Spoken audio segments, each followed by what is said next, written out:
के प्रेसिडेंट भी हैं। भारतीय पैरा ओलंपिक कमेटी की अध्यक्षता डॉक्टर दीपा मलिक, विभिन्न फेडरेशंस के प्रतिनिधि, टोक्यो पैरा ओलंपिक में जाने वाले खिलाड़ी, प्रशिक्षक एवं उनके परिवार के सदस्य, मैं संपूर्ण खेल जगत की तरफ से आदरणीय प्रधानमंत्री जी का हार्दिक अभिनंदन करता हूं कि उन्होंने टोक्यो पैरा ओलंपिक में भाग लेने वाले खिलाड़ियों के उत्साहवर्धन के लिए समय दिया है। मैं माननीय खेल मंत्री जी से स्वागत संबोधन करने के लिए अनुरोध करता हूं। धन्यवाद। भारत के यशस्वी प्रधानमंत्री आदरणीय नरेंद्र मोदी जी, हमारे विधि एवं न्याय मंत्री आदरणीय किरण रिजिजू जी, ट्राइबल अफेयर मिनिस्टर आदरणीय अर्जुन मुंडा जी, युवा कार्यक्रम खेल राज्य मंत्री और होम डिपार्टमेंट के एमओएस आदरणीय निशित प्रमाणिक जी,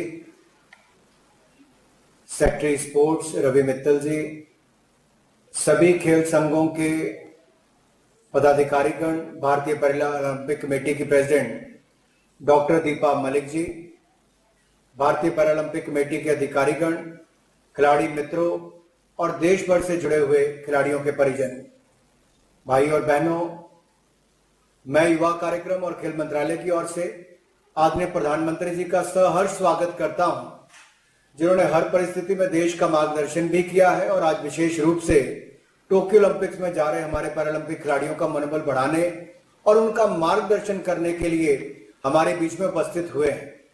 मैं यहाँ पर उपस्थित सभी अधिकारीगण, कोचिंग स्टाफ और स्पोर्ट्स स्टाफ को भी धन्यवाद देना चाहता हूँ, जिन्होंने कोविड-19 महामारी के बावजूद हमारे खिलाड़ियों को तैयारी में कोई कमी नहीं छोड़ी, जिसके बलबूते हमारे प्रतिभावान खिलाड़ी टोक्यो पैरालंपिक्स में देश का प्रतिनिधित्व करने जा रहे हैं।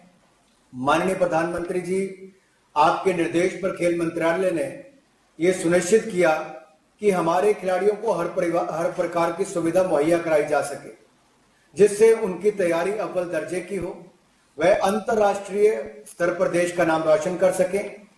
भारतीय पैरा एथलीट्स ने दुनिया भर में अंतर्राष्ट्रीय पैरा स्पोर्ट्स प्रतियोगिताओं में लगातार उत्कृष्ट प्रदर्शन किया है। आपने कई मौकों पर भारत को गौरवान्वित किया है और हर भारतीय का सिर फख्र से ऊंचा किया है।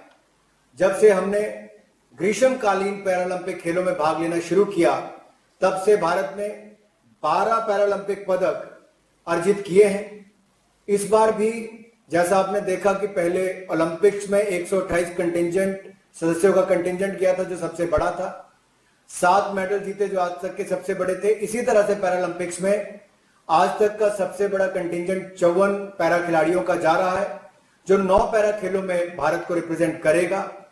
ये विभिन्न पैरा स्पोर्ट्स में भाग लेंगे, जैसा कि पैरा तीरंदाजी, para athletics, para canoeing, para power lifting, para shooting और पैरा ताइक्वांडो आदि में दुनिया को भारत का दमखम दिखाने जा रहे हैं। माननीय प्रधानमंत्री जी, मुझे आपको बताते हुए हर्ष हो रहा है कि पिछले वर्षों में पैरा एथलीट ने पैरा स्पोर्ट्स में उत्कृष्ट प्रदर्शन करते हुए राष्ट्रीय स्तर पर कई पुरस्कार अर्जित किए हैं, जिनमें 3 खेल रत्न, 7 पद्मश्री पुरस्कार, 33 अर्जुन पुरस्कार और 5 द्रोणाचार्य पुरस्कार और 4 ध्यानचंद पुरस्कार शामिल हैं। हमारे खिलाड़ियों के पुरस्कारों और उपलब्धियों की सूची सभी भारतीयों के लिए प्रेरणादायक है। हमारे पैरा एथलीट्स का दृढ़ संकल्प उनकी असाधारण मानवीय भावना को दर्शाता है, और जब वो संकल्प लेते हैं और अपना लक्ष्य निर्धारित करते हैं, तो कोई लक्ष्य बड़ा नहीं होता और कोई बाधा चुनौतीपूर्ण नहीं होती। माननीय प्रधानमंत्री जी, आपका खेल के प्रति अभिरुचि और खेलों को बढ़ावा देने में आपका मार्गदर्शन, आपके द्वारा खिलाड़ियों को समय समय पर दिया गया प्रोत्साहन, ये हम सबके लिए प्रेरणा स्रोत है। मैंने पिछले कल भी देखा, आपने ओलंपिक से लौटे हमारे सभी खिलाड़ियों को अपने निवास स्थान पर चाय पर बुलाया था। 2 घंटे से ज्यादा समय आपने खिलाड़ियों से बिताया। आपके जाने के बाद खिलाड़ी और भावुक थे, और खेल फेडरेशन के लोग ये कह रहे थे कि जिस देश का प्रधानमंत्री इतना समय खिलाड़ियों को, खेल संस्थाओं को देता हो, उस देश के युवा कुछ भी करने के लिए तैयार होंगे। मैं यही कहूंगा कि कोरोना महामारी की विषम परिस्थितियों के दौरान भी आपने खिलाड़ियों का मनोबल गिरने नहीं दिया, बल्कि समय समय पर आपने उनका मार्गदर्शन किया है, और आज भी आप हमारे पैरालंपिक्स के खिलाड़ियों को जाने से पहले प्रोत्साहन देने आए हैं।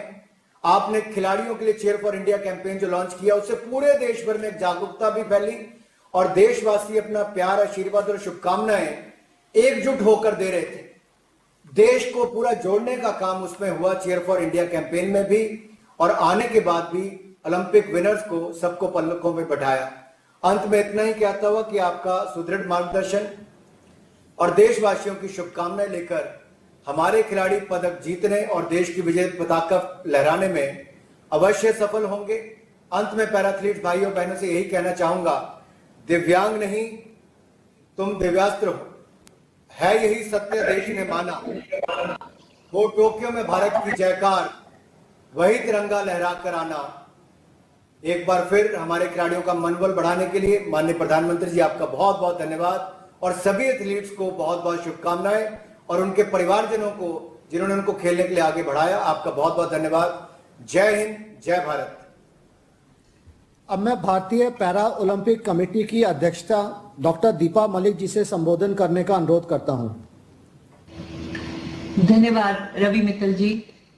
आदरणीय प्रधानमंत्री नरेंद्र मोदी जी, सम्मानीय मंत्रीगण श्री अनुराग ठाकुर जी, परमानिक जी, अर्जुन मुंडा जी और हमारे प्रिय किरण रिजिजू जी, पैरालंपिक कमेटी ऑफ इंडिया, हमारे chief patron Avinash Rai Khanna ji, secretary general Gursharan जी, सभी गवर्निंग बोर्ड एवं फाउंडर मेंबर्स और सबसे अहम हमारे सभी पैरा खिलाड़ियों और कोचेस की ओर से मैं आपका हार्दिक अभिनंदन करती हूँ।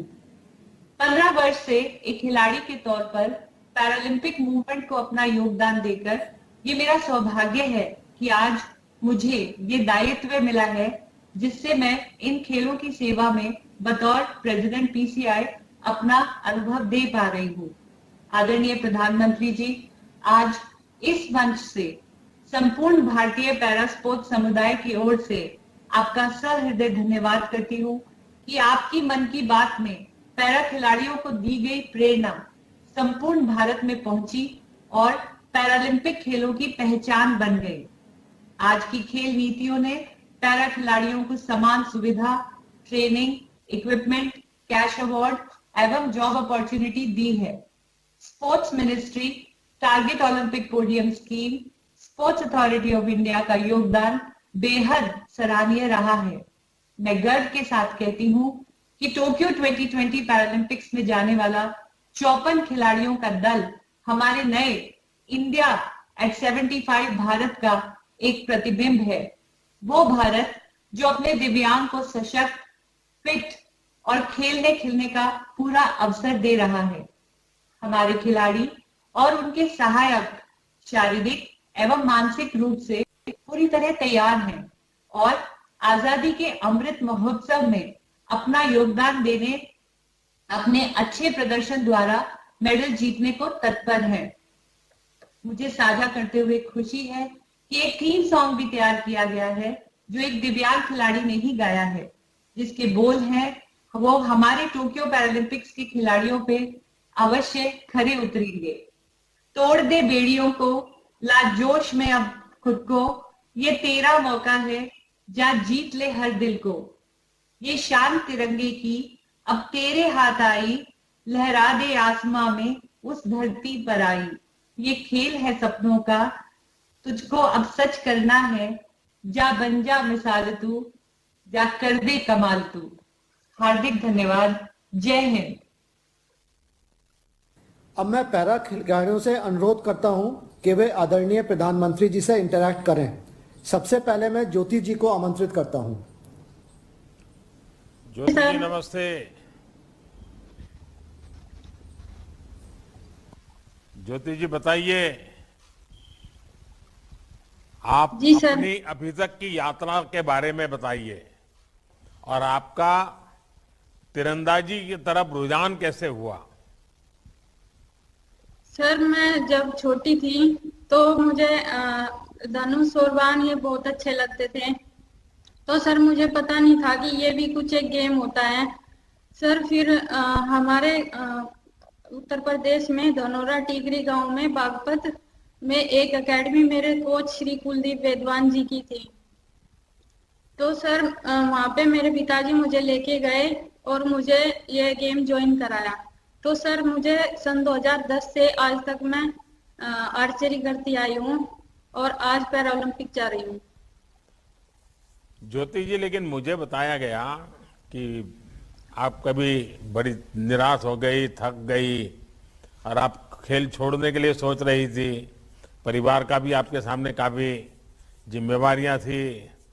ऐसे में ऐसा क्या हुआ कि आपने फिर से हिम्मत करके लौट आई, फिर से आपने अपना जज्बा कायम किया, और कैसे आप इसमें लगी, और इसमें सरकार की भी कोई मदद मिली या नहीं मिली?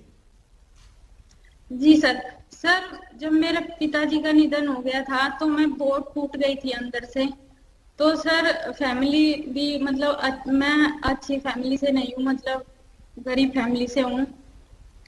तो सर फिर मेरे कोच श्री कुलदीप वेदवान जी ने मुझे बहुत मोटिवेट किया और मेरा साथ दिया।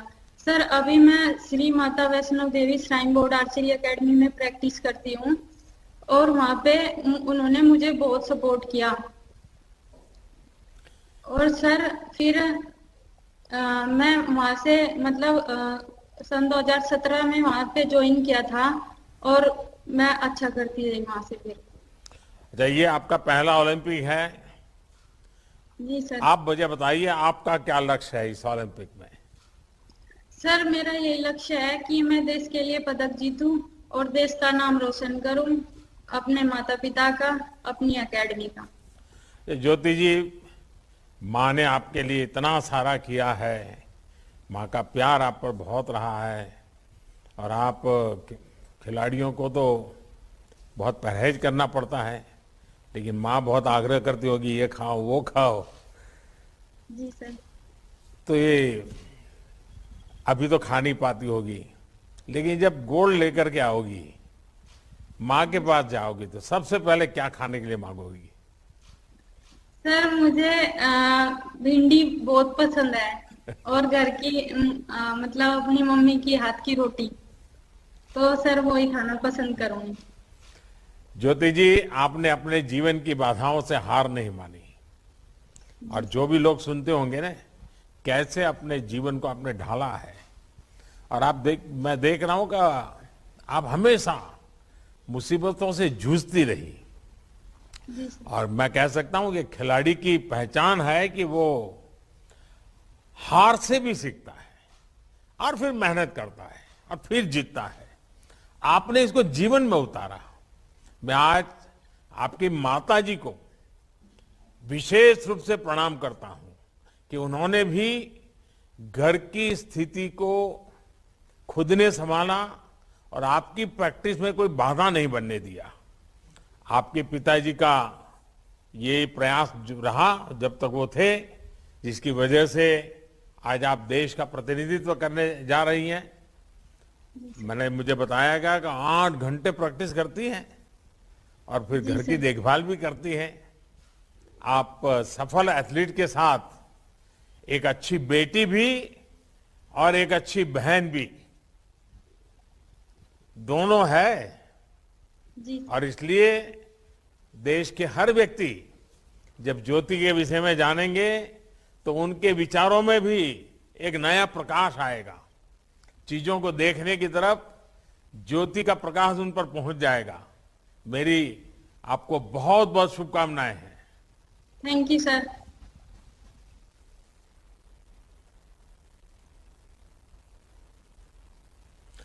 अब मुझे बताया गया कि मुझे राजेश कुमार से बात करनी है, और राजेश तीरंदाज है हमारे। राजेश जी नमस्ते। जय माता दी सर। नमस्ते सर। राजेश जी बताइए,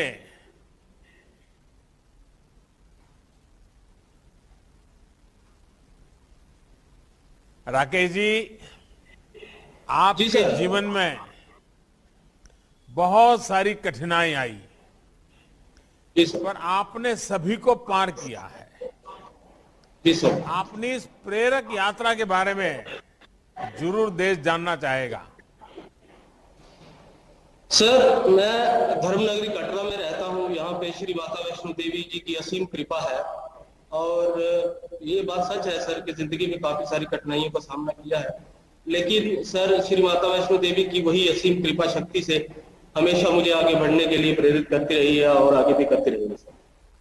राकेश जी, माता के आशीर्वाद तो है ही, लेकिन पसीना तो आपने बहाया है, आपके परिवार ने कष्ट झेला है और आपके तो जीवन में अचानक मुसीबत आई है। एक अच्छी खासी जिंदगी जीने वाले व्यक्ति के जीवन में अचानक इतना बड़ा संकट आ गया और उसमें से आप उभर करके निकले और आपने एक रास्ता चुना। राकेश जी, आपके कोच का आपके जीवन में क्या योगदान रहा है? सर ये बात सच है कि जब 2009 में मेरा एक्सीडेंट हुआ था तो मेरा जीवन काफी अस्त व्यस्त हो गया था। मुझे करीब करीब 1 साल के लिए अगर मुझे बेड से बैठना भी होता तो मुझे 2 बंदों की आवश्यकता होती थी। लेकिन 2017 में जब मेरी मुलाकात मेरे कोच श्री कुलदीप कुमार विद्वान जी से हुई एक रोड क्रॉस करते समय, तो उन्होंने मुझे तीरंदाजी के लिए मोटिवेट किया। उन्होंने मुझे Shri Mata Vaishno Devi shrine board stadium में आमंत्रित किया। मैं वहां पे गया। मैंने देखा सर, क्योंकि तीरंदाजी एक दिमाग का खेल है, इसमें ज्यादा आपको कुछ करने की जरूरत नहीं है, बैठना है। तो सर व्हील चेयर पे मैं वैसे ही बैठा रहता था, तो इसमें ज्यादा मुझे मुश्किल नहीं हुई। लेकिन सर मैं इसमें श्री माता वैष्णो देवी श्राइन बोर्ड का तहे दिल से शुक्रगुजार हूँ कि जिन्होंने वहाँ पे एक तीरंदाजी केंद्र स्थापित किया और ट्रेनिंग से लेके सारे उपकरण सर हमें फ्री में दिए जाते थे। काफी सारी जो भी जितनी भी सुविधाएं हैं वहाँ पे वो मुझे फ्री में मिली हैं। इसके लिए मेरे कोच साहब का बहुत बड़ा मार्गदर्शन से ही मैं यहाँ तक पहुंच पाया हूँ सर। राकेश जी, आप एक हंसते खेलते दौड़ते कूदते नौजवान और अचानक आपके शरीर का आधा हिस्सा काम करना बंद कर दिया, लंबे अरसे तक आप बिस्तर पर रहे। वो पल में क्या सोचते थे और फिर आज यहाँ जब पहुंचे हैं आप, आधे शरीर से दौड़ रहे हैं, इतनी ताकत दिखा रहे हैं, क्या महसूस करते हैं दोनों में से?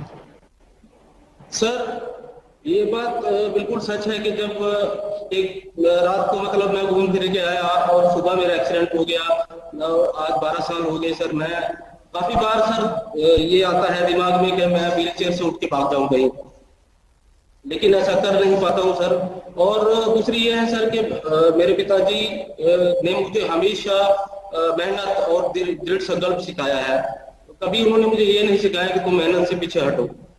और मेरे पिताजी की तरह ही सर मैं मानता हूं कि मेरे कोच भी श्री कुलदीप कुमार विद्वान जी भी बिल्कुल वैसे ही विचारों के हैं। उन्होंने भी सिर्फ मेहनत करना ही सिखाया है और मैं उसी उन दोनों के ही मार्गदर्शन से यहाँ तक पहुंच गया सर। राकेश जी, जीवन की बाधाओं ने आपको एक बेहतर खिलाड़ी के रूप में विकसित करने में, कभी कभी बाधा भी स्वयं एक शिक्षक बन जाती है, आपके जीवन में इसने कैसे मदद की है? सर जीवन में बहुत सारे उतार चढ़ाव आते रहते हैं। काफी गरीब फैमिली से बिलोंग करता हूँ। हमेशा ये सोचता था कि बड़ा होके खुद का कुछ काम करके अपने माता पिता की देखभाल करूंगा। लेकिन सर बीच में जब 25 साल की उम्र में मेरा एक्सीडेंट हुआ और मैं पैरालाइज हो गया, 1 साल बेड पे रहा, तो सर मैं देखता था कि मेरे माता पिता हमेशा उनकी आंखों में आंसू रहते थे और जो सेवा मुझे उनकी करनी चाहिए थी वो मेरी करते थे उसमें। तो सर कहीं ना कहीं वो संकल्प मेरे अंदर था कि मैं कुछ ऐसा करूं जिससे कि मैं अपने माता पिता का नाम रोशन कर सकूं।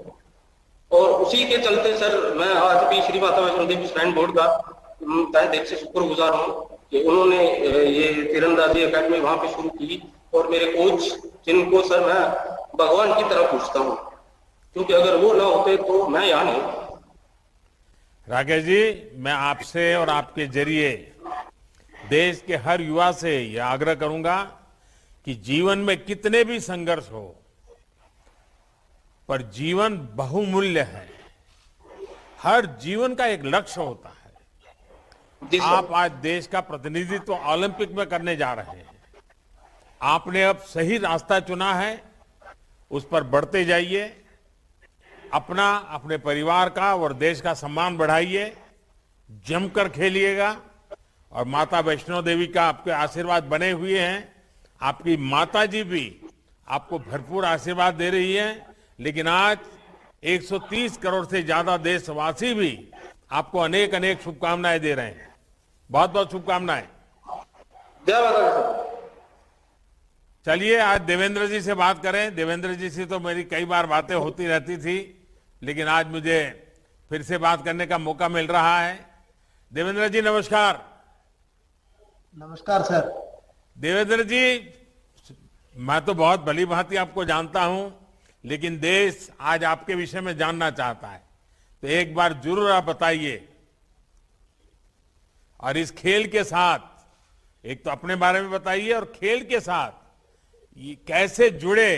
और आपने तो बड़े बड़े अंतराल के बाद और उम्र के सामने कभी आप झुके नहीं, आपने हमेशा उम्र को झुका दिया है, तो बताइए जरा।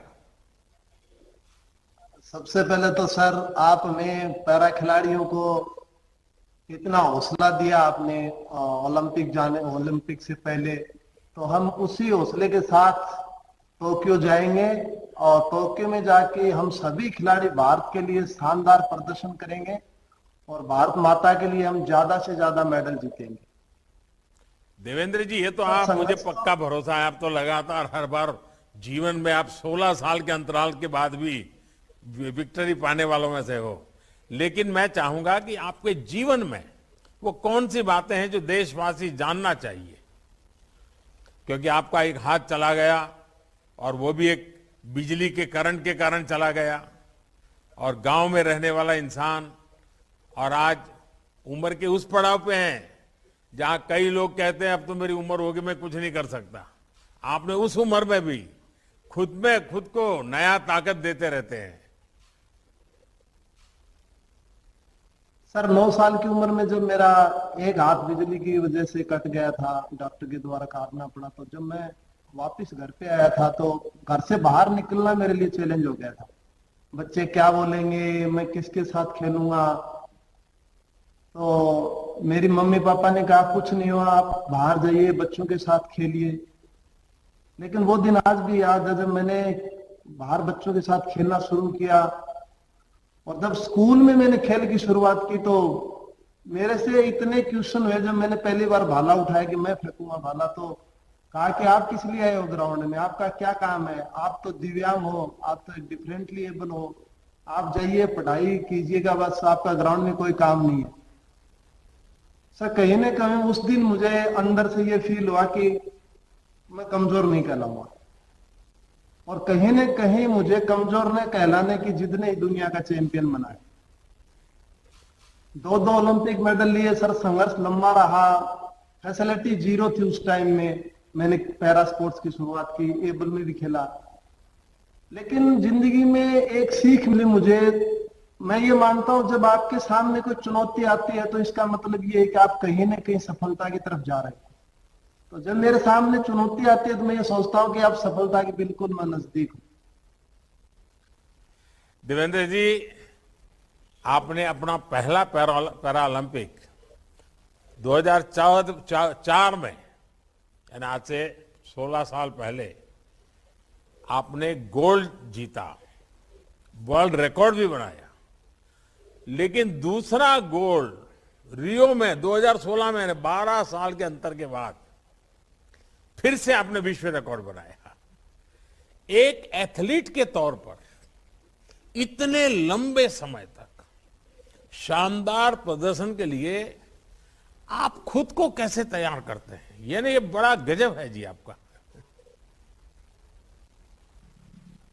बिल्कुल सर, बहुत साल का गैप हो गया था मेरा। बीजिंग ओलंपिक में इवेंट नहीं आया, फिर लंदन में नहीं आया। लेकिन मैं सच बताऊं, मैं जेवलिन के ज्यादा नहीं जानता लाइफ में। मुझे जेवलिन बहुत अच्छी लगती है फेंकना, मेरी लाइफ है वो, ये समझता हूं मैं जिस रूम में मैं सोता हूं उसमें भी मेरा हमेशा एक जेवलिन रहती है। तो मेरा उसके प्रति बहुत मैं समर्पित हूं, और एक लाइफ में मैं बहुत ही अनुशासित रहता हूं। टाइम पे सोना, टाइम पे खाना खाना, और एक सकारात्मक सोच। लेकिन 2008 में मेरा इवेंट नहीं आया तो मैंने सोचा कि कोई बात नहीं, मेरा 12 में आएगा। लेकिन जब मेरा 12 में इवेंट नहीं आया तो एक बार मेरा मन ऐसे किया कि अब मेरे को गेम छोड़ देना चाहिए, क्योंकि उस टाइम में मेरी वाइफ भी नेशनल लेवल पे खेल रही थी। तो उनको मैंने कहा कि शायद मुझे आपके लिए अच्छा करना चाहिए, मैं आपको आगे प्रमोट करूंगा। फिर हमने डिसीजन लिया, वाइफ ने कहा नहीं आप 16 तक खेल सकते हो, मुझे उम्मीद आप जिस हिसाब से ट्रेनिंग करते हो आपके अंदर एक धैर्य है कि आप वेट कर सकते हो। तो फिर मेरा प्लान चेंज हुआ 10 में कि चलो मैं ट्रेनिंग करता हूँ। फिर मेरा 13 में इवेंट आ गया कि लिस्ट आ गई कि रियो में आपका इवेंट है। तो फिर मैं घर छोड़ दिया उसी टाइम में और मैं बाहर आकर के गांधीनगर गुजरात में मैं ट्रेनिंग शुरुआत करती थी नेशनल कैंप में। अब तो आप आधे गुजराती हो गए हो। मैं तो 75% हो गया। 13 से 21 तक आज भी मैं वहीं पे ट्रेनिंग कर रहा हूँ। मेरे को गांधीनगर मेरी दूसरी, मैं मानता हूँ मेरी एक कर्म भूमि है। तो मेरे को बहुत अच्छा लगता है यहाँ पे। अच्छा देवेंद्र जी, आप इतने सारे गोल्ड मेडल जीत चुके हैं। देवेंद्र जी, आपको अपने कैरियर की कौन सी उपलब्धि है जो सबसे बड़ी लगती है? सर मेरे को सच बताऊं 2 उपलब्धियां बहुत बड़ी लगती। एक तो मुझे ये लगता है कि जब मैं एबल बॉडी में पहली बार खेला था और मैं डिस्ट्रिक्ट का चैंपियन बना, तो उस दिन मुझे ऐसा महसूस हुआ कि मैंने ओलंपिक का मेडल जीत लिया। कि 15-16 साल उम्र थी, अब मुझे कोई कमजोर नहीं कहेगा। मुझे अलग से फील हुआ कि अब मुझे कोई कमजोर नहीं कहेगा। और कहीं न कहीं 12 साल का इंतजार था, तो वो 12 साल का वेट, रियो पैरालंपिक्स का, वो भी वर्ल्ड रिकॉर्ड के साथ गोल्ड मेडल जीता। और जब राष्ट्रीय गान हुआ तो उस टाइम में मुझे इतनी खुशी हुई कि मैं उस खुशी का बयान भी नहीं कर सकता। चलिए, मैं देख रहा हूं मंजू जी भी आज हमारे सामने हैं और आपकी यात्रा में मंजू जी का बहुत बड़ा रोल है। और मंजू जी स्वयं भी तो एक खिलाड़ी हैं। मंजू जी नमस्कार। मंजू जी, हम सभी को बताइए कि देवेंद्र जी किसी भी प्रतियोगिता में जाने से पहले वे टेंशन में रहते हैं कि खुश रहते हैं, या फिर आपको हर बार उनको मोटिवेट करना पड़ता है? नहीं सर, बहुत खुश रहते हैं। भगवान में बहुत विश्वास करते हैं और जो भी कर्म करते हैं पूरा 100% देते हैं और कॉन्फिडेंस के साथ जाते हैं सर। और इनका कॉन्फिडेंस देख के मेरे को ये लगता है कि ये सिर्फ इनको कंपटीशन खेलना ही है, मेडल तो अपना श्योर है, अपने देश के लिए मेडल तो लेके ही आएंगे। अब आप खेलती हो कि आपने बंद कर दिया? सर मैंने बंद कर दिया, बच्चों को संभाल रही हूँ, फैमिली को संभाल रही हूँ। अच्छा, जिया खेलती है? बताओ सर, बोलो। नमस्कार सर। जिया, क्या खेलती हो बेटा तुम? सर मेरा फेवरेट गेम बैडमिंटन है, तो मैं वो अच्छा। खेलती हूँ। और आप पढ़ती कहाँ पर हो? सर मैं जयपुर में पढ़ती हूँ। गांधीनगर जाती हो कभी? हाँ जाती हूँ सर। अच्छा, स्टैच्यू ऑफ यूनिटी देखने के लिए पापा ले गए कि नहीं ले गए तुम्हें? पापा के पास टाइम कम था ना। तो मंजू जी ले जाएगी। हाँ सर बिल्कुल लेके जाऊंगी अपनी देखिए, बार। टोक्यो से आने के बाद आप सब लोग, सब परिवार स्टैच्यू ऑफ यूनिटी पर जाइए, देखिए देश की शान कैसी है वहां। जिया, ये बताइए कि आपको भी अपने पिता की तरह, अब आप बैडमिंटन खेलती हो, लेकिन स्पोर्ट्स में क्या करना चाहती हो? किस प्रकार से आगे बढ़ना चाहती हो? तुम्हें तो माँ बाप दोनों ने बचपन से ही स्पोर्ट्स की दुनिया में जोड़ा है। सर मैं मेरे पापा की तरह इंडिया के लिए मेडल जीतना चाहती हूँ। वाह। अच्छा, अरविंद जी भी है यहाँ। अरविंद जी नमस्कार। भाई आए आप, और भाई भाई तो एक प्रकार से दोनों दोस्त होते हैं, बहुत करीब होते हैं और एक दूसरे से बहुत कुछ सीखते भी हैं। आपने देवेंद्र जी से कौन सी सबसे बड़ी बात सीखी है? सर देवेंद्र जी से सबसे बड़ी जो मुझे सीख मिली है वो ये कि बहुत जो भी काम करें वो बिल्कुल शांत मन के साथ करें और अनुशासन से करते हुए उस काम में अपना 100% एफर्ट लगाओ, ताकि आपका जो पूरा फोकस है वो उसी के ऊपर रहे। तो उस चीज से मुझे बहुत सीखने को मिला है और हम बहुत मोटिवेट होते हैं उस चीज से। चलिए, मेरा परिवार को सबको बहुत शुभकामनाएं और आप सभी से बात करके मुझे बहुत अच्छा लगा। देवेंद्र जी, आपकी यात्रा और सफलता पूरे देश को प्रेरित करती है। एक तरफ जहां जिंदगी ने आपको मुश्किल समय दिखाया, लेकिन आपने और ज्यादा हिम्मत दिखाकर देश का नाम रोशन कर दिया। आपने 23 वर्ष की उम्र में भी जो दमखम दिखाया, वही दमखम आज आप 40 वर्ष में भी दिखा रहे हैं।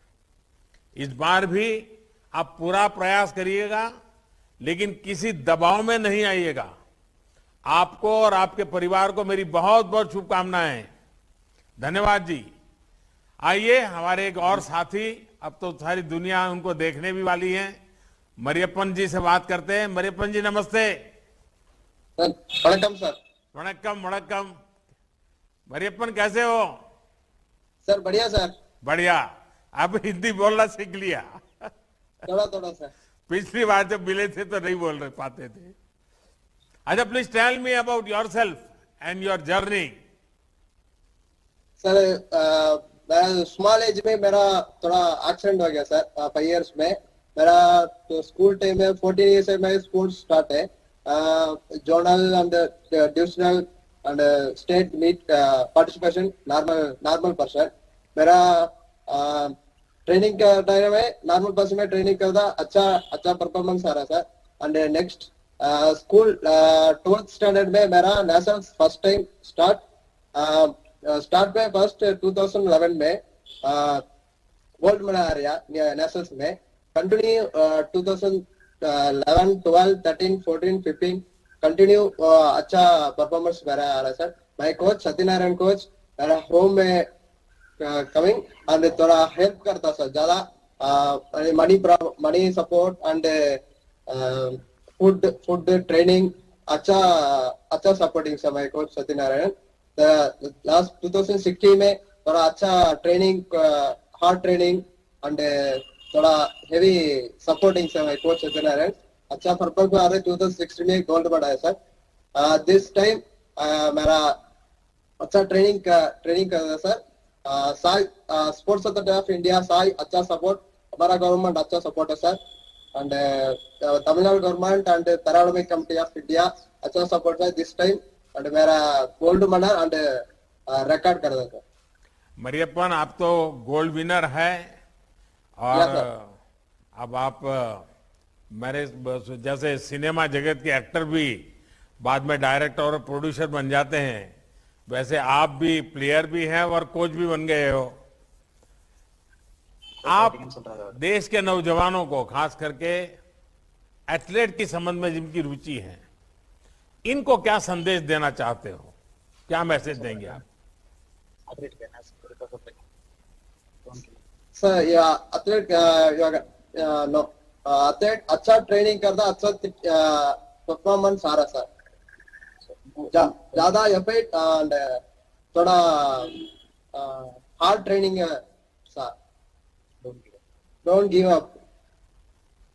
आपने तो बहुत बड़े बड़े इनाम जीते हैं और अपनी कैरियर एक प्रकार से हमेशा ही सफलता की कैरियर रही है।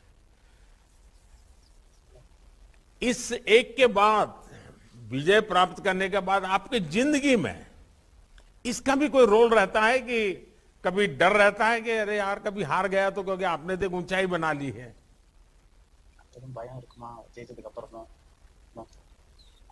No sir, always मेरा thinking only country में सर। एनी टाइम कंट्री, मेरा कंट्री एनी टाइम ऊपर में सर। मेरा थिंकिंग एनी टाइम है सर। चलिए, मुझे खुशी हुई कि आज आपके साथ साथ मुझे आपके परिवारजनों से भी प्रणाम करने का मौका मिलेगा। सरोजा अम्मा जी, वणक्कम। नमस्ते जी सर। वणक्कम सर। वणक्कम। हाँ, वणक्कम बताइए मुझे। ये Mariyappan has achieved today is only because of your sacrifice. आपके त्याग और बलिदान के कारण आज मरियप्पन आज टोक्यो की तरफ जा रहा है और देश की सारी आशाएं उसके तरफ है। आप याद करती हो जो इतना बड़ा एक्सीडेंट हुआ, उसने अपने पैर खोया, लेकिन फिर भी आपने उसको इस प्रकार से हिम्मत दी, तो देश के लोगों को आप क्या कहोगी? சார் நல்லதா பண்ணுவாங்க சார். கோல்டு மெடல் சார், கஷ்டப்பட்டு சார் கோல்டு மெடல் அடிச்சு சார் இந்திய அளவுக்கு போயிருவாங்க சார். இன்னும் கோல்டு மெடல் அடிக்கணும்னு சொல்லி நான் ஆண்டவனை வேண்டிக்கிட்டு இருக்கிறேங்க சார். सर इन्होंने कह रहा है कि इंडिया के लिए गोल्ड मेडल लेके आएगा, इनके लिए मदद करेगा सर. आप तो एक माँ के नाते हमेशा चिंता करती होगी कि बेटा ये खाओ, वो खाओ, ये खाना चाहिए, तुमको और खेलना है. तो आप बता सकती हो कि मरियप्पन को क्या सबसे ज्यादा अच्छा लगता है? சார் நாட்டுக்கோழி சார் சாப்பாடு கொடுப்போங்க சார், சூப்பு கொடுப்போம் சார். देखिए मैं देख रहा हूं जब आप वर्णन कर रही हो तो मरियप्पन के मुंह में पानी छूट गया है.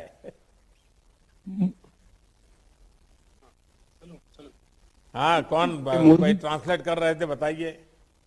सर इन्होंने कह रहा है कि देसी मुर्गी अच्छा लगेगा, उनका सूप भी पसंद करके पिएगा सर. अच्छा, आपके भाई कुमार भी मेरे सामने है. वणकम सर. हाँ, वणकम कुमार. तो तुम भाई के लिए क्या कहना चाहोगे?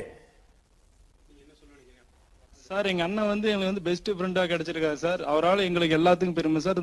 நம்ம தமிழ்நாடு அளவு, சேலம் அளவு, பெரியவிடமட்டி அளவு ரொம்ப பெருமை சேர்த்திருக்காரு சார் எங்க அண்ணன். இந்தியா அளவுக்கு எல்லாம் பெருமை சேர்த்திருக்காரு சார் அவர். सर इन्होंने कह रहा है कि ये भैया ने दोस्त जैसा मदद करेगा इनको, इन्हें ये जिला के लिए और हमारा इंडिया के लिए गोल्ड लेके आएगा, बता रहा सर.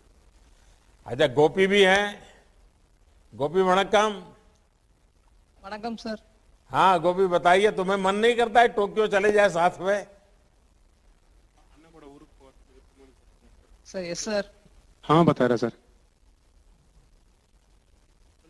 Sir yes sir. आवाज नहीं आ रही है गोपी. सर इन्होंने कह रहा है जाने के लिए मन है, बोल रहे सर. हाँ, देखिए, आप भी ये मरियप्पन से कुछ सीखिए, नई नई खेल सीखिए, आप भी दुनिया में पहुंच जाओगे. और सरोजा माँ है तो सरोजा अम्मा जरूर आप दोनों भाइयों को बहुत आगे बढ़ाएगी. मरियप्पन जी, आपका परिवार पूरे देश के लिए प्रेरणा है. मुझे बताया गया कि आप पर एक बायोपिक भी बन रही है. मुंबई की फिल्मी दुनिया के लोगों का बड़ा मन, और तमिलनाडु में भी सबका मन आपकी तरफ ध्यान केंद्रित हुआ है. आपने अपनी मेहनत से कहां तक की यात्रा पूरी की है. आप अपनी हिम्मत और मेहनत को जारी रखिए. आप पूरे देश का आप पर भरोसा है. जमकर खेलिए और पूरी ताकत लगा लीजिए. मेरी आपको बहुत शुभकामनाएं हैं. और जैसे हर बार मैं आप लोगों को मिलता हूं, इस बार भी जब आप विजयी होकर के आएंगे, मैं जरूर आप लोगों के साथ बैठूंगा और आपके अनुभव जानने की कोशिश करूंगा. आइए हम सोमन राणा से मिलते हैं. सोमन जी, पहले तो अपने बारे में बताइए.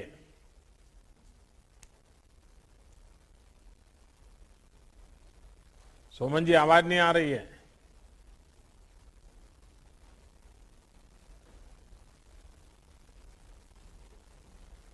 सोमन जी, आवाज नहीं आ रही है.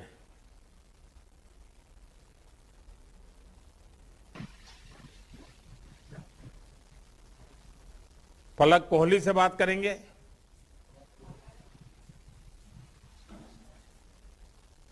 हाँ पलक जी. नमस्ते सर. पलक जी नमस्ते. नमस्ते सर. पलक जी, आप अपने बारे में बताइए और आपकी यात्रा कैसे शुरू हुई, ये भी बताइए, क्योंकि देश के लोगों को ये जानकारियां बहुत कम है. सर मैं जब छोटी थी सर, तभी से मेरा hand by birth fully develop नहीं हुआ था सर. सर 2016 की बात है, मैं बस एक मॉल से निकल रही थी सर. रास्ते में मुझे एक आदमी मिले, तो उन्होंने मुझसे पूछा आपके हाथ पे क्या हुआ है, तो मैंने बताया बाय बर्थ है. तो वो गौरव खन्ना सर थे जो हमारे हेड नेशनल कोच हैं इंडियन पैरा बैडमिंटन टीम के। तो उन्होंने मुझे बताया कि ऐसे ऐसे पैरा स्पोर्ट्स होता है, ऐसे पैरा बैडमिंटन भी है उसमें, और आप बहुत यंग हो और आपको खेलना चाहिए। उस टाइम पे सर हम जानते नहीं थे स्पोर्ट के बारे में, तो फिर जस्ट नजरअंदाज कर दिया, क्योंकि कहाँ एक तरफ सोसाइटी सर हमेशा यही बोलती है कि आप कर नहीं सकते स्पोर्ट्स, आपको लग जाएगी करके, एंड लड़की हो इसीलिए आपको करना नहीं चाहिए, एंड वहीं पे एक इंसान जो बोल रहे हैं कि आप यही इसी के लिए बने हो। तो ये बिलीव करना बहुत मुश्किल था सर।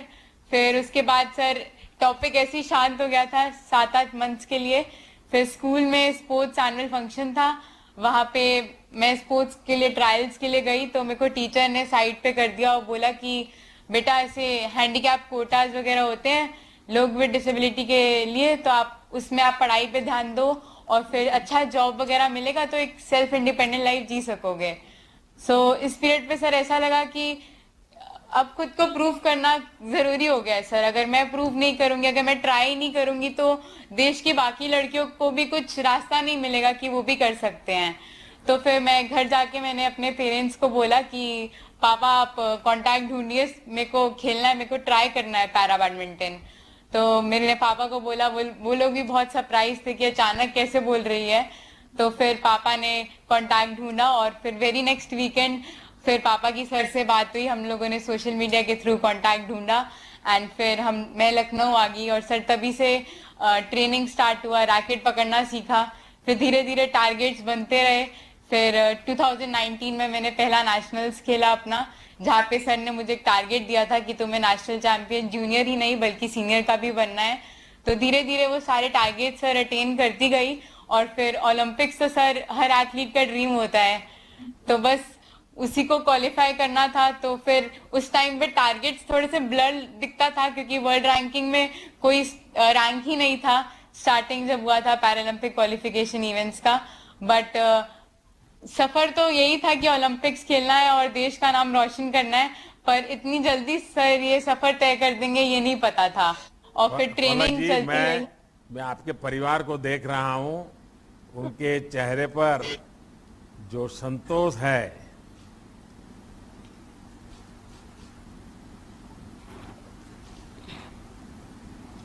नमस्कार सर। प्रणाम। मेरा प्रणाम साहब जी, जय हिंद। बहुत गर्व से देख रहा हूं उन सबको।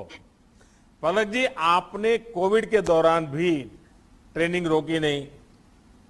माँ बाप को भी चिंता रहती होगी कि ये कोरोना के कालखंड में भी अपना काम छोड़ नहीं रही है, घर से दूर, और वो भी लखनऊ में ट्रेनिंग करती रही। आप देश के सामने को आपने ज्यादा महत्व दिया।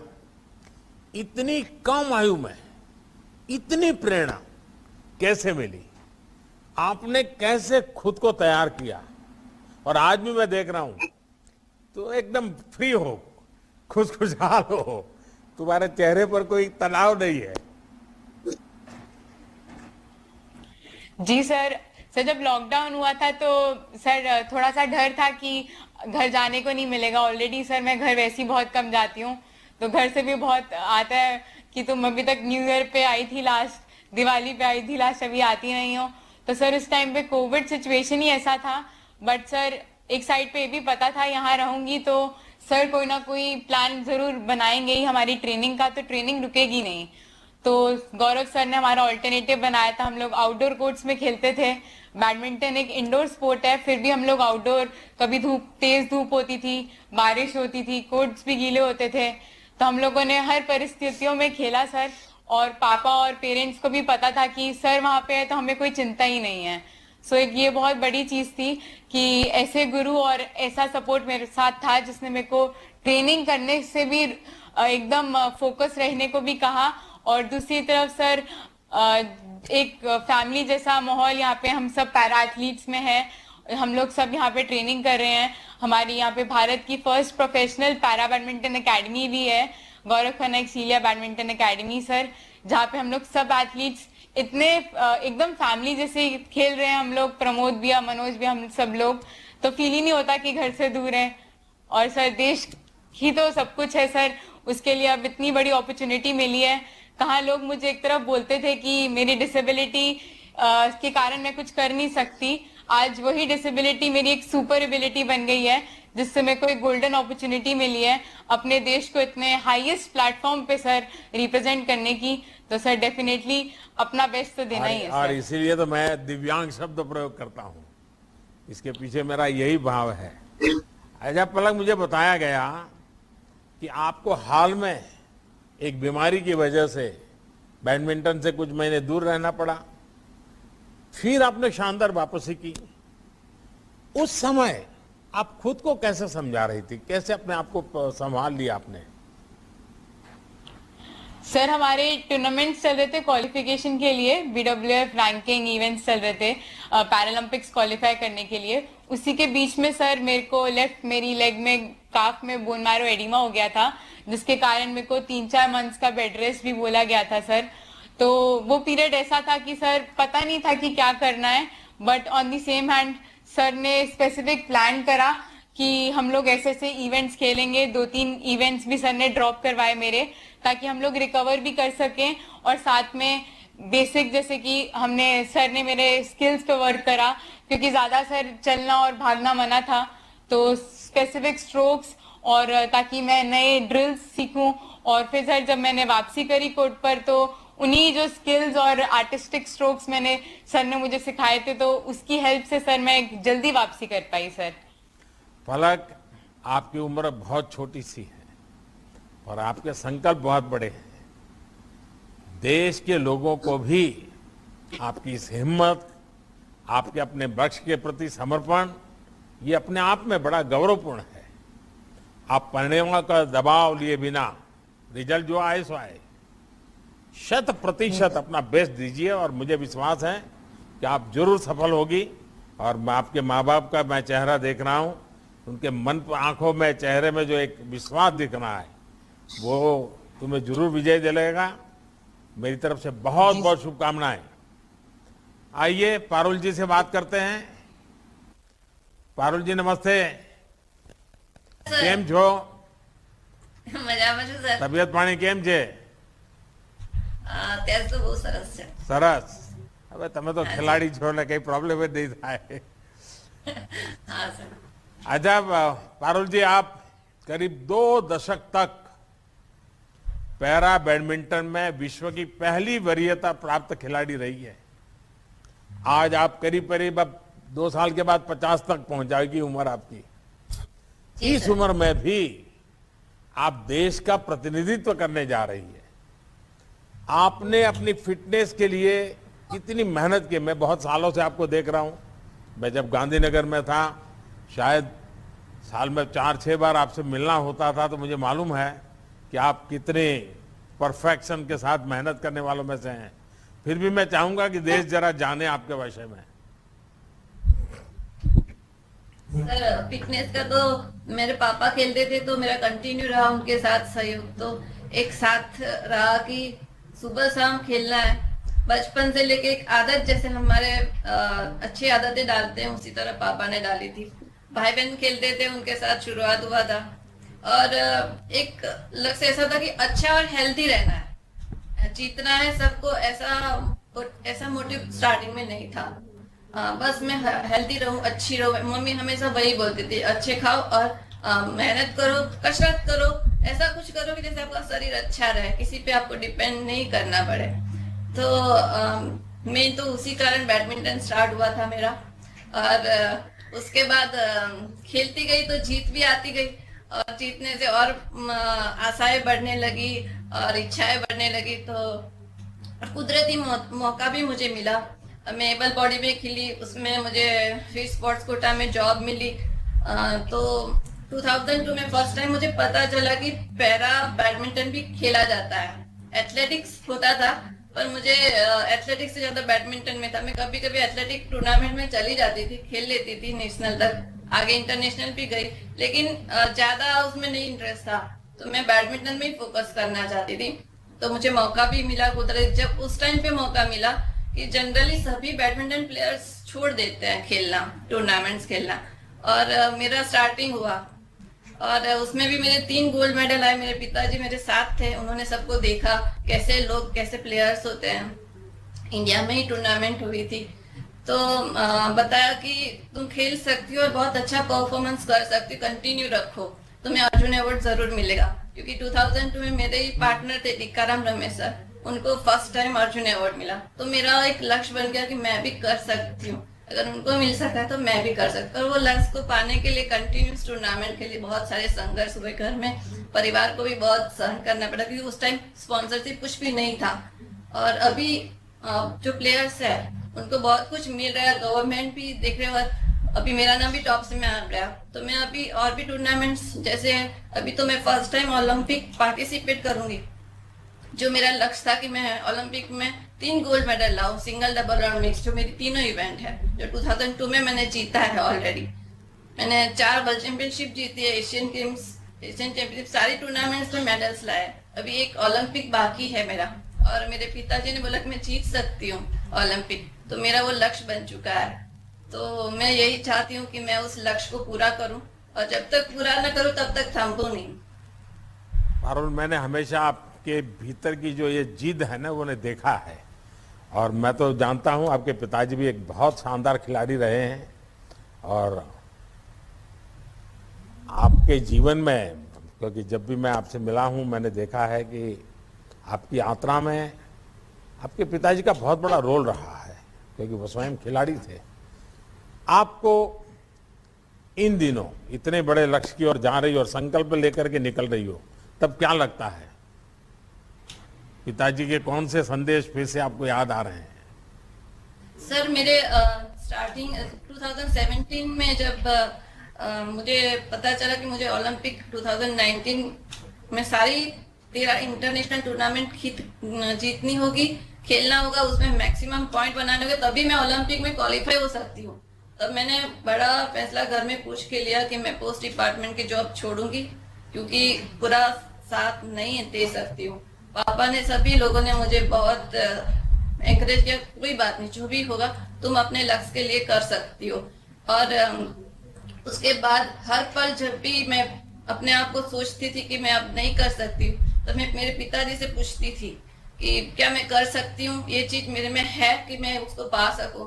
हर पल जब हारने की पोजीशन पे आती थी, मैं उनको याद करती थी, और मुझे अंदर से इतनी ताकत मिलती थी और दिशा भी मिल जाती थी कि मुझे इस टाइम पे क्या करना चाहिए। मुझे क्या कहा था कि ऐसा कुछ था, तब ऐसा किया था, तो मुझे ये करना चाहिए, वो मुझे ऑटोमेटिकली प्रेरणा मिलती है। तो आज की तारीख में भी मैं जब निराश हो जाती है, घर से, लोगों से, भाई बहन से बात करती हूँ, वही बातें मुझे फिर रिपीट होती है कि मुझे ये करना चाहिए और मैं कर सकती हूँ। आज इतना एज है तो सब बोलते हैं कि तुम्हारा इतना है, अब नहीं कर सकती या कर सकती हूँ। सभी पॉजिटिव नेगेटिव पॉइंट्स लोगों से मिलता है, लेकिन जब मैं घर से बात करती हूँ तो मुझे यही बोलते हैं कि तुम्हारा लक्ष्य ये है जो पिता ने बोला है, और वो तुम्हें पूरा ही करना है।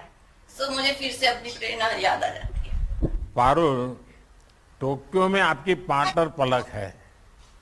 पलक आपसे काफी छोटी है, अब आप उससे कैसे तालमेल बढ़ाती है? क्योंकि आपको भी बहुत एनर्जी लगती है और पलक के पास एनर्जी बहुत है, तो ये जोड़ी कैसे हिट होती है?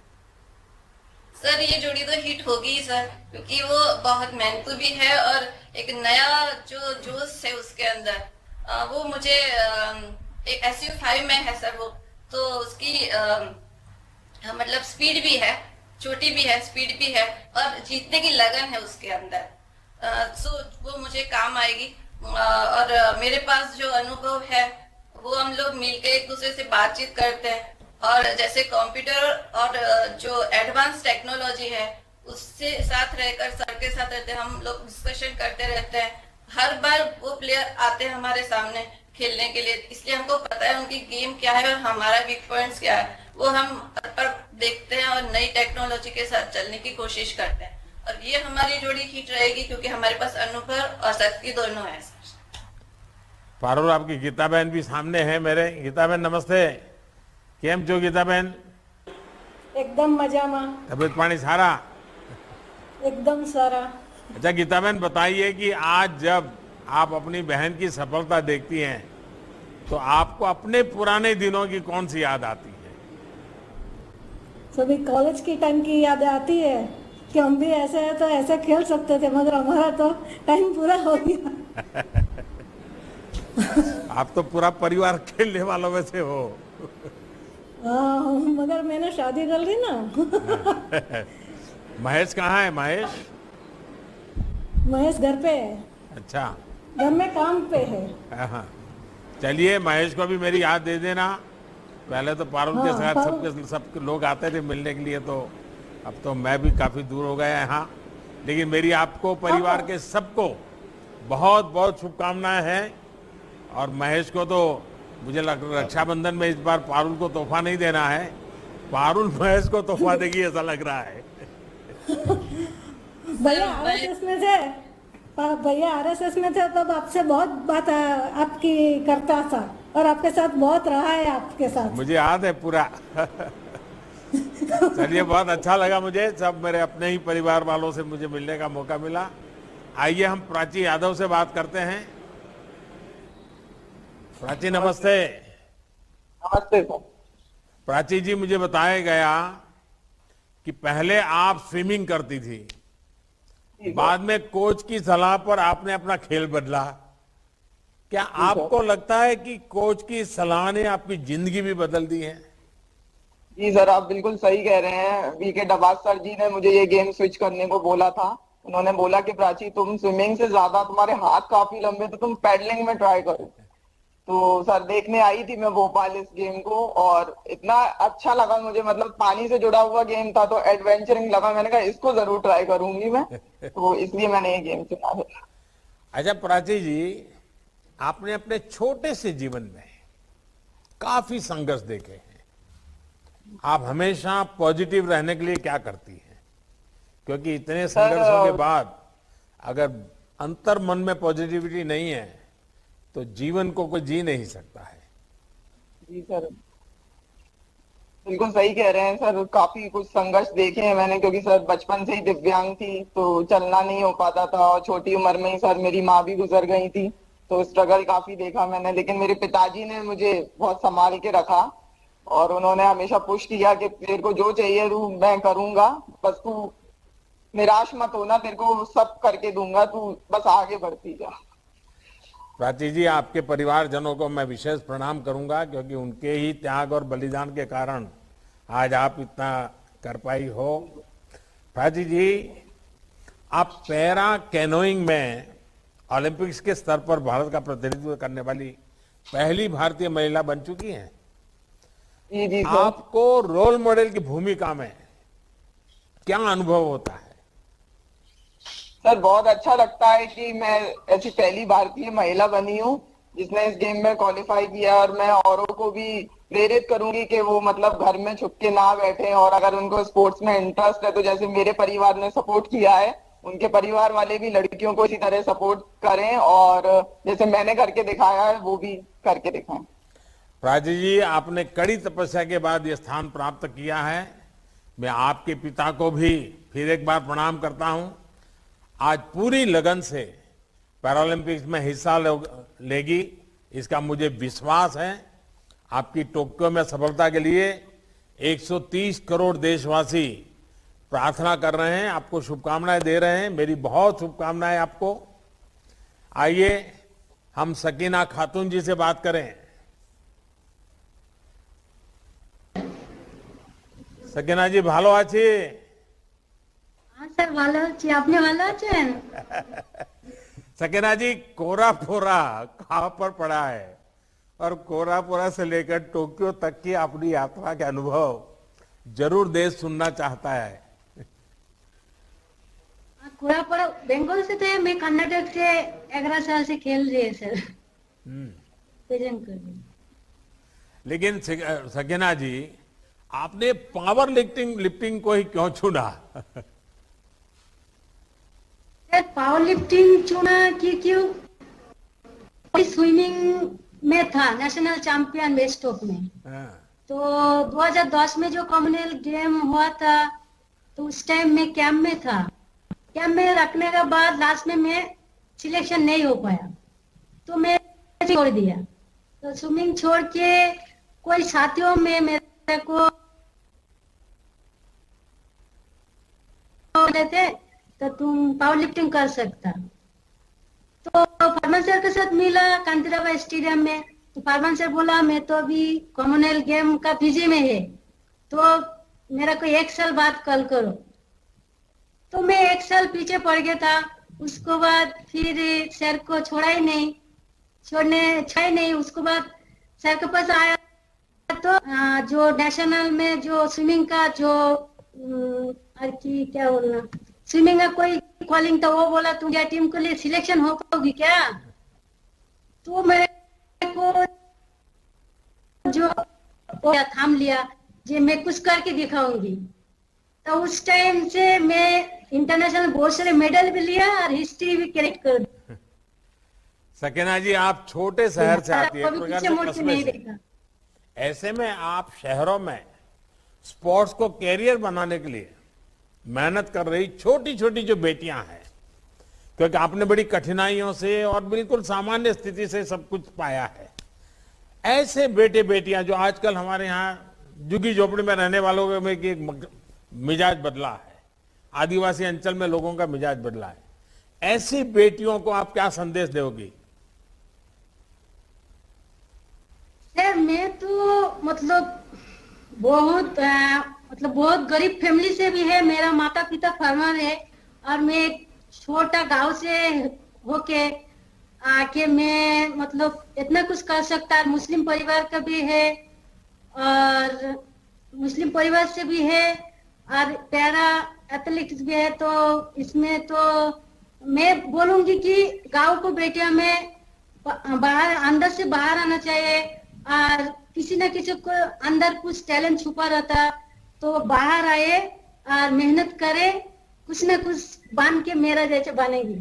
शाबाश सकीना जी, आपने अपने सपनों का पीछा किया और उन्हें पूरा करने के लिए जी जान लगा दी आपने। आप एक जीवंत उदाहरण हैं कि अगर सपनों को पूरा करने के लिए समर्पण दिखाया और उसके पीछे लग गए तो सपने सच हो सकते हैं। और मेरा मानना है टोक्यो में जाकर आप देश के सपने को जरूर पूरा करेगी। मेरी तरफ से आपको बहुत शुभकामनाएं हैं और आपके परिवार को भी मैं धन्यवाद करता हूं कि उन्होंने सबने मिलकर के आपको आगे आने के लिए पूरी सहायता की है। मैं आपके परिवारजनों को देख रहा हूं, उनको भी मैं नमस्कार करता हूं, मुझे बहुत अच्छा लगा। आइए सिंहराज जी से बात करते हैं। नमस्कार सर। सिंहराज जी नमस्ते। जय हिंद सर। जय हिंद। सिंहराज जी, शूटिंग में आपने बहुत लेट एंट्री की आप इस देरी की भरपाई कैसे करते हैं? सर जब जगह जब ही सवेरा, मैंने आपसे ही सीखा है। अच्छा।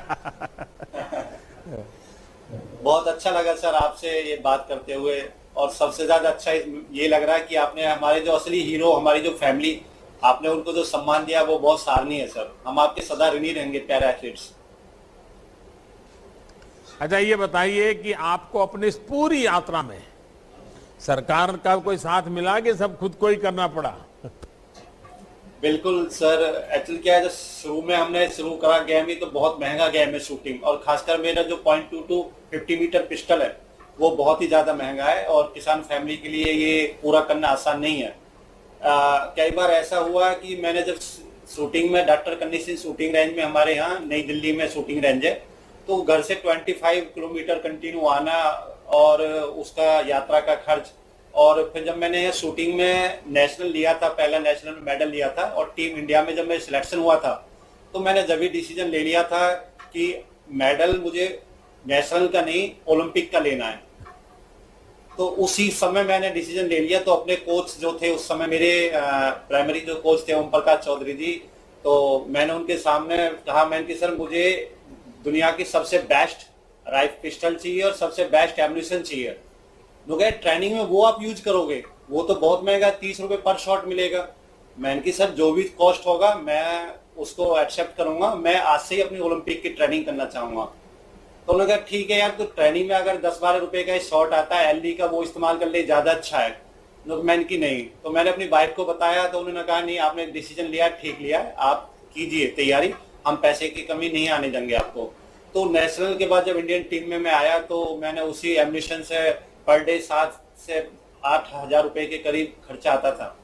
तो मेरे इसमें कोच ने भी मेरी काफी सहायता करी, मेरी फैमिली ने भी सहायता करी। कई बार ऐसा मौका आया कि हमारे पास कैश नहीं था एडमिशन के लेने के लिए। तो मेरी वाइफ ने अपने जो गहने, घरेलू जो गहने होते हैं हमारे, तो उन्होंने मुझे दिया। मैंने उनको मुथूट फाइनेंस में धर के तुरंत पैसे लिया और ट्रेनिंग कंटिन्यू शुरू करी। लेकिन जैसे ही मैंने एशियन गेम में मेडल जीता और आपसे 10,000 लिए, तो सबसे पहले सर मैंने शूटिंग रेंज बनाई अपनी 10 मीटर की, और फिर मैं सेकंड इवेंट में भी फिर मैंने मेडल लेना शुरू कर दिया। फिर हरियाणा सरकार से मुझे जो पैसा मिला, तो अभी लॉकडाउन के उपरांत सभी स्टेडियम रेंज बंद होगी, तो मैं चिंता में रहने लगा, ज्यादा दुखी रहने लगा कि मेरी ट्रेनिंग बंद हो जाएगी। मैंने पता करा कि जो हमारे अदर कंट्री के जो प्लेयर है, जो हमारे फ्रेंड है इस समय, तो मैं उनसे पूछता था, डिस्कस करता, वो कहते हमारी सिंगराज जी कंटिन्यू प्रैक्टिस जारी है। बहन की यार आपको मैं कैसे हराऊंगा, मैं घर बैठा हूँ, आप कंटिन्यू ट्रेनिंग कर रहे हो, ऑलरेडी आप चैंपियन है। तो मैंने अपनी वाइफ से कहा कि मुझे यार कुछ ऐसा करना है कि हम अच्छी ट्रेनिंग कर सके।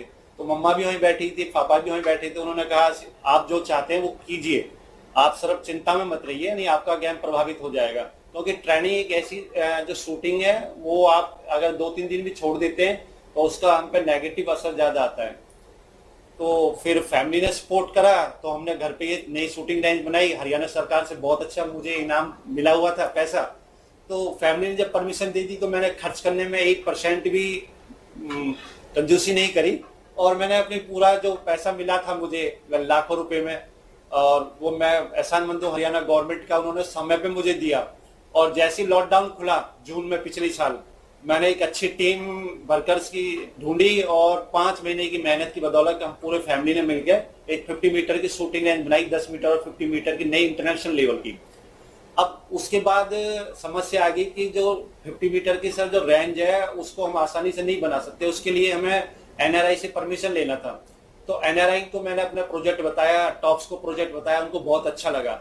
हमारे जो DG साहब है संदीप प्रधान जी, उनका मुझे बहुत कोऑपरेट हुआ सर। उन्होंने जैसे मैंने बताया, बड़ा खुश हुए वो कि सिंगराज जी आपने इतना अच्छा कदम उठाया है।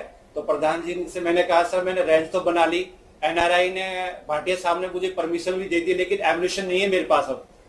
तो उन्होंने कहा ठीक है मैं आपके लिए घर पे उपलब्ध करा देता हूँ एम्युनिशन। तो उन्होंने मुझे ऑर्डर जैसे ही दिया, तो मुझे इस हफ्ते के अंदर ही एम्युनिशन मिल गया। उसकी बदौलत सर ये हुआ कि जस्ट नेक्स्ट हमारा इंटरनेशनल टूर्नामेंट था UAE में, अलेन वर्ल्ड कप के नाम से, तो हम वहाँ गोल्ड लेने में कामयाब हुए सर। बहुत अच्छा एक्सपीरियंस रहा, आप लोगों की सरकार की बदौलत ही सर ऐसा रहा, अच्छे अफसरों ने हमें अच्छा मौका दिया। सिराज जी, मैं देख रहा हूँ आपकी सारी बातें देश के लोगों को तो प्रेरणा देगी, लेकिन मैं आपके परिवार को सामने देख रहा हूँ, मैं उनको प्रणाम कर रहा हूँ। आपके परिवार के सभी लोग मेरे सामने हैं, और आपकी बातों से उनको भी गर्व हो रहा है, और उन्होंने कितना बड़ा, और आपकी श्रीमती जी ने किस प्रकार से आपको मोटिवेट किया, आपके साथ खड़ी रही वो। मैं अपने आप में आप बड़े भाग्यवान हैं कि आपको परिवार के इतने आशीर्वाद मिले हैं। सिराज जी, आप इस बात का उदाहरण है कि यदि समर्पण और परिश्रम हो तो कोई भी काम शुरू करने के लिए उम्र बाधा नहीं होती है। उम्र ने कभी आपको रोका नहीं, और आपने अपने 4-5 साल के पैरा शूटिंग कैरियर में जो सफलताएं अर्जित की हैं, उस पर पूरा देश गौरव करता है। मुझे पूरा विश्वास है कि आप टोक्यो में जिस संकल्प को लेकर के आपने शुरू किया था, ले सकते हैं। मुझे पक्का विश्वास है आप कर लेंगे। मेरी तरफ से आपको बहुत शुभकामनाएं हैं। आपके माता पिता को मेरे प्रणाम है, आपके परिवारजनों को भी मेरी बहुत शुभकामनाएं हैं। बहुत शुक्रिया। आइए सोमन राणा जी से बात करते हैं। सोमन जी नमस्ते। सोमन जी जरा अपने बारे में बताइए।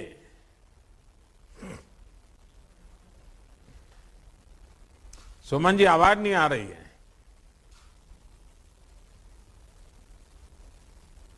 शायद वहीं पर वो म्यूट में होगा आपका button. Army paralympic sport note Pune में सर। हाँ सोमन जी सुनाई दे रहा है अब तो।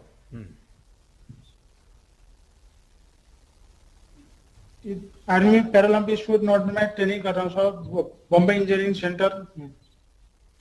सोमन जी, आप सेना की बॉक्सिंग टीम के सदस्य थे सर, और आपके साथ जो दुर्घटना हुई, आप देश की सेवा में लगे हुए थे, और लैंडमाइन के कारण आपका पैर गया, एक बहुत बड़ा हादसा था, लेकिन आपने हार नहीं मानी। आप पक्के फौजी निकले।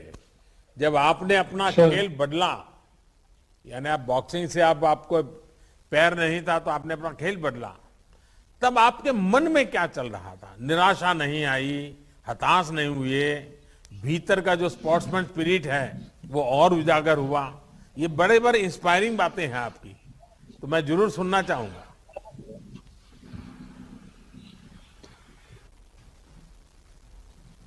उसमें यही सिखाया जाता है, मतलब हार नहीं मानना है। इसी की बदौलत मैं पहले बॉक्सिंग में था, उसके बाद में कैजुअलिटी हुआ। 10 साल गेम मेरे को पता नहीं था, बाद में ये गेम होता है पता चल गया।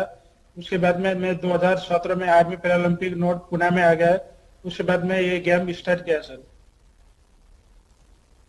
अभी पूरा कॉन्फिडेंस है आपको? सोमन जी, मुझे फौज के और लोगों से किसी ने बताया कि आप बहुत ही शांत स्वभाव के हैं। इतना बड़ा संकट आया, फौज में रहते हो जहां गर्माहट बहुत स्वभाव में रहती है, आप इतने शांत कैसे हैं? आप अपने मन को कितना संतुलित कैसे कर पाते हैं? नहीं, आर्मी ट्रेनिंग में हम लोग को सिखाया जाता है, ट्रेनिंग पूरा करना है, शांत स्वभाव से करना है, मेल मिलाप से करना है, ये सिखा जाता है। उसकी बदौलत में मतलब जो ट्रेनिंग का याद आ जाता है, हाँ हमारा उस्ताद ने ये सिखाया था, किसी से गुस्सा नहीं करना है, सभी के मिलजुल के जाना है। इसी बदौलत मैं अपना आप को मतलब कंट्रोल करता हूँ जितना हो सके। चलिए सोमन जी, आप इस बात का जीवंत उदाहरण है कि अब जीवन में एक संकट आता है तो दूसरे दरवाजा खुल भी जाता है। आप अपने परिश्रम से हर बार विजेता बने हैं। आपका व्यक्तित्व इस बात का भी प्रमाण है कि भारतीय सेना का असर किसी भी व्यक्ति के जीवन पर क्या होता है। और मैं देख रहा हूं कि आप हर क्रेडिट सेना को दे रहे हैं। आप फाइटर हैं और विनर भी हैं। हम सभी को पता है कि आप सर्वश्रेष्ठ प्रदर्शन करने ही वाले हैं। मेरी तरफ से आपको बहुत बहुत शुभकामनाएं हैं।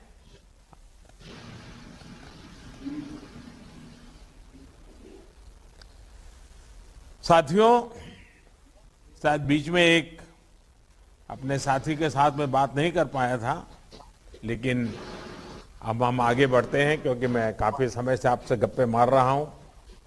फिर से मैं आप सबको एक बार नमस्कार करता हूं। कार्यक्रम में मेरे साथ जुड़ रहे भारत सरकार में हमारे खेल मंत्री श्रीमान अनुराग ठाकुर जी, सभी खिलाड़ी साथियों, सारे कोचेज और विशेष रूप से अभिभावक, आपके माता पिता, आप सभी से बात करके मेरा विश्वास बढ़ गया है कि इस बार पैरालंपिक गेम्स में भी भारत नया इतिहास बनाने जा रहा है। मैं अपने सभी खिलाड़ियों को और सभी कोचेस को आपकी सफलता के लिए, देश की जीत के लिए ढेरों शुभकामनाएं देता हूं। साथियों, आपका आत्मबल, कुछ हासिल करके दिखाने की आपकी इच्छा शक्ति मैं देख रहा हूं असीम है। आप सभी के परिश्रम का ही परिणाम है कि आज पैरालंपिक में सबसे बड़ी संख्या में भारत के एथलीट जा रहे हैं। आप लोग बता रहे थे कि कोरोना महामारी ने भी आपकी मुश्किलों को जरूर बढ़ाया, लेकिन आपने कभी भी इस क्रम को टूटने नहीं दिया। आपने उसको भी ओवरकम करने के लिए जो भी आवश्यक था उसको भी कर लिया। आपने अपना मनोबल कम नहीं होने दिया, अपनी प्रैक्टिस को रुकने नहीं दिया, और यही तो सच्ची स्पोर्ट्समैन स्पिरिट है। हर हालत में वो यही हमें सिखाती हैं, yes we will do it, we can do it, और आप अपने सपने करके दिखाया भी है, सबने करके दिखाया है। साथियों, आप इस मुकाम तक पहुंचे हैं क्योंकि आप असली चैंपियन है। जिंदगी के खेल में आपने संकटों को हराया है। जिंदगी के खेल में आप जीत चुके हैं, चैंपियन है। एक खिलाड़ी के रूप में आपके लिए आपकी जीत, आपका मेडल बहुत महत्वपूर्ण है। लेकिन मैं बार बार कहता हूं कि नई सोच का भारत आज अपने खिलाड़ियों पर मेडल का दबाव नहीं बनाता है। आपको बस अपना 100% देना है, पूरी लगन के साथ, कोई भी मानसिक बोझ के बिना, सामने कितना मजबूत खिलाड़ी है इसकी चिंता किए बिना। बस हमेशा याद रखिए और इसी विश्वास के साथ मैदान पर अपनी मेहनत करनी है। मैं जब नया नया प्रधानमंत्री बना तो दुनिया के लोगों से मिलता था। अब वो तो ऊंचाई में भी हमसे ज्यादा होते हैं, उन देशों का रुतबा भी बड़ा होता है। मेरा भी बैकग्राउंड आपके जैसा ही था और देश में भी लोग शंका करते थे कि ये मोदी जी को दुनिया का तो कुछ पता नहीं है, प्रधानमंत्री बन गए, क्या करेंगे।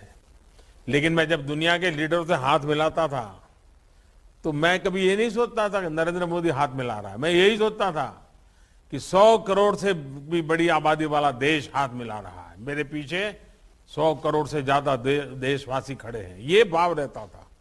और उसके कारण मुझे कभी भी मेरे कॉन्फिडेंस को समस्या नहीं आती थी। मैं देख रहा हूं आपके अंदर तो जिंदगी को जीतने का कॉन्फिडेंस भी है और गेम जीतना तो आपके लिए बाएं हाथ का खेल होता है। मेडल तो मेहनत से अपने आप आने ही वाले हैं। आपने देखा ही है ओलंपिक्स में हमारे कुछ खिलाड़ी जीते तो कुछ चूके भी, लेकिन देश सबके साथ मजबूती से खड़ा था, सबके लिए चीयर कर रहा था। साथियों, एक खिलाड़ी के तौर पर आप ये बखूबी जानते हैं कि मैदान में जितनी फिजिकल स्ट्रेंथ की जरूरत होती है उतनी ही मेंटल स्ट्रेंथ भी मायने रखती है। आप लोग तो विशेष रूप से ऐसी परिस्थितियों से निकल करके आगे बढ़े हैं जहां मेंटल स्ट्रेंथ से ही इतना कुछ मुमकिन हुआ है। इसलिए आज देश अपने खिलाड़ियों के लिए इन सभी बातों का ध्यान रख रहा है। खिलाड़ियों के लिए स्पोर्ट साइकोलॉजी, उस पर वर्कशॉप और सेमिनार्स, इसकी व्यवस्था लगातार करते रहे हैं।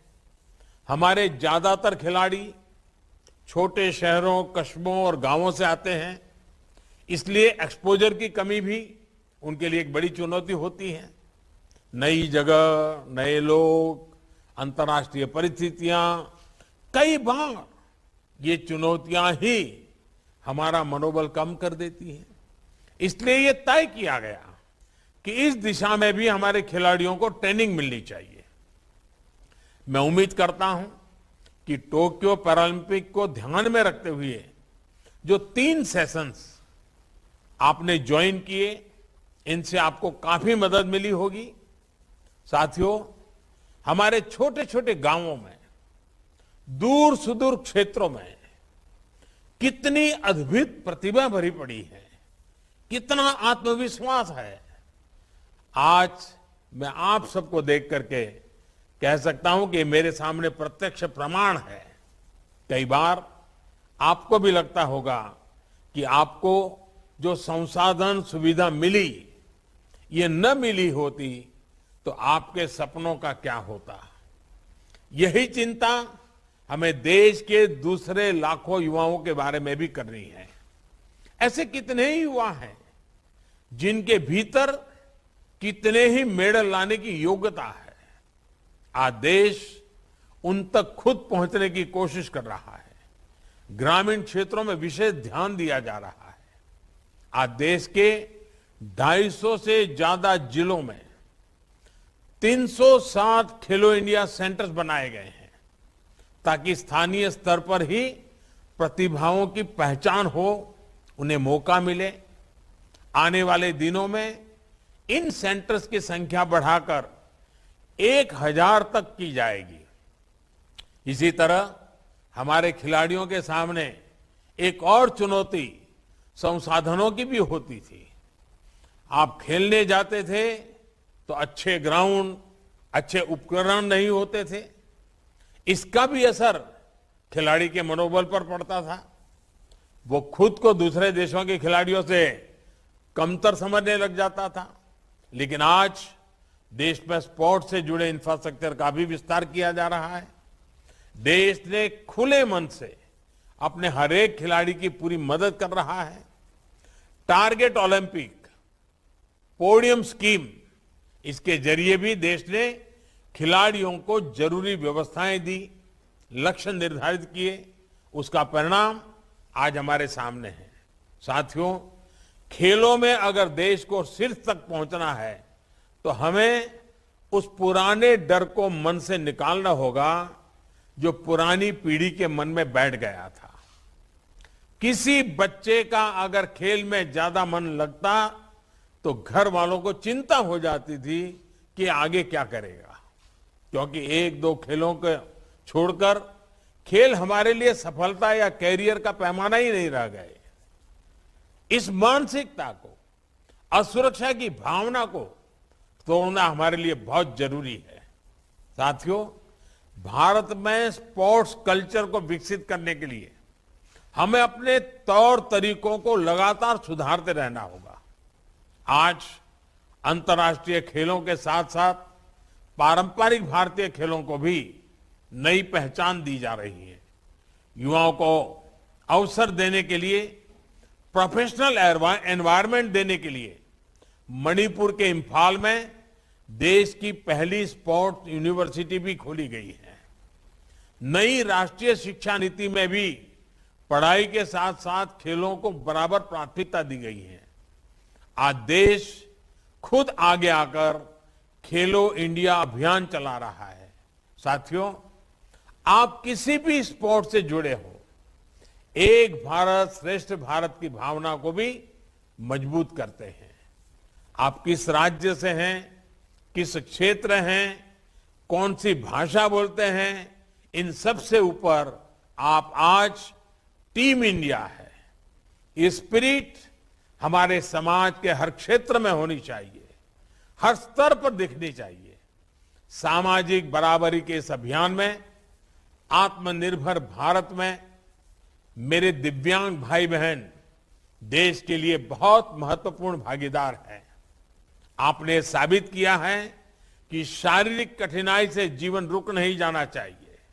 इसलिए आप सभी के लिए, देशवासियों के लिए, खास करके नई पीढ़ी के लिए आप सब बहुत बड़ी प्रेरणा भी हैं। साथियों, पहले दिव्यांग जनों के लिए सुविधा देने को लेकर वेलफेयर समझा जाता था, लेकिन आज देश इसे अपना दायित्व मानकर काम कर रहा है। इसलिए देश की संसद ने the rights for persons with disabilities act जैसा कानून बनाया, दिव्यांग जनों के अधिकारों को कानूनी सुरक्षा दी। सुगम्य भारत अभियान इसका एक और बड़ा उदाहरण है। आज सैकड़ों सरकारी बिल्डिंग्स, सैकड़ों रेलवे स्टेशन, हजारों ट्रेन कोच, दर्जनों डोमेस्टिक एयरपोर्ट्स के इंफ्रास्ट्रक्चर को दिव्यांग जनों के लिए सुगम बनाया जा चुका है। इंडियन साइन लैंग्वेज की स्टैंडर्ड डिक्शनरी बनाने का काम भी तेजी से चल रहा है। एनसीईआरटी की किताबों को भी साइन लैंग्वेज में ट्रांसलेट किया जा रहा है। इस तरह के प्रयासों से कितने ही लोगों का जीवन बदल रहा है, कितनी ही प्रतिभाओं को देश के लिए कुछ करने का भरोसा मिल रहा है। साथियों, देश जब प्रयास करता है तो उसके सुनहरे परिणाम भी हमें तेजी से मिलते हैं। तो हमें और बड़ा सोचने की और नए की प्रेरणा भी उसी में से मिलती है। हमारी एक सफलता हमारे कई और नए लक्ष्यों के लिए हमारा रास्ता साफ कर देती है।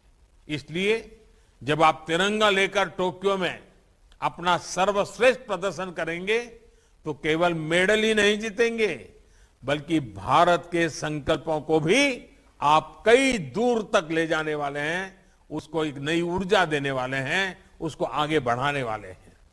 मुझे पूरा विश्वास है कि आपके ये हौसले, आपका ये जोश टोक्यो में नए कीर्तिमान गढ़ेगा। इसी विश्वास के साथ आप सभी को एक बार फिर ढेरों शुभकामनाएं, बहुत बहुत धन्यवाद।